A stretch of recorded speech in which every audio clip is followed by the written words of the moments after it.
upang matiyak ang kaligtasan at kaayusan sa isa sa mga pinakamasayang piyesta sa bansa.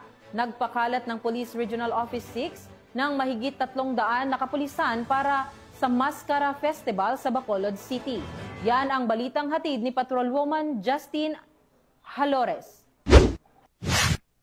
Nagpadala ang Police Regional Office 6 ng 300 augmentation personnel sa Police Regional Office Negros Island Region. Nito lamang ika-15 ng Oktubre taong kasalukuyan upang tumulong sa pagpapanatili ng kapayapaan at kaayusan sa ginaganap na Mascara Festival sa Bacolod City, Negros Occidental. Isinagawa ang send-off ceremony sa Camp General Martin Teofilo B. Delgado at pinangunahan ito ni Police Brigadier General Josefino Diligan, Regional Director ng Pro-6. Sa kanyang mensahe, binigyang diin niya ang kahalagahan ng tungkulin ng mga pulis sa pagtiyak ng kaligtasan ng publiko. Sa isa sa mga pinakakilalang pagdiriwang sa bansa, tinimok din niya ang mga pulis na panatilihin ang disiplina, alerto at magalang na pakikitungo sa publiko. Dumalo rin sa nasabing seremonya si Police Brigadier General Arnold Thomas C. Ibay, Regional Director ng Pro-NIR, na personal na tumanggap sa mga augmentation personnel at nagpaabot ng pasasalamat sa Pro-6 sa kanilang walang sawang suporta. Ang mga ipinadalang tauhan ay mula sa Regional Mobile Force Battalion 6 at iba't ibang provincial at city police offices. Sila ay tutulong sa crowd control,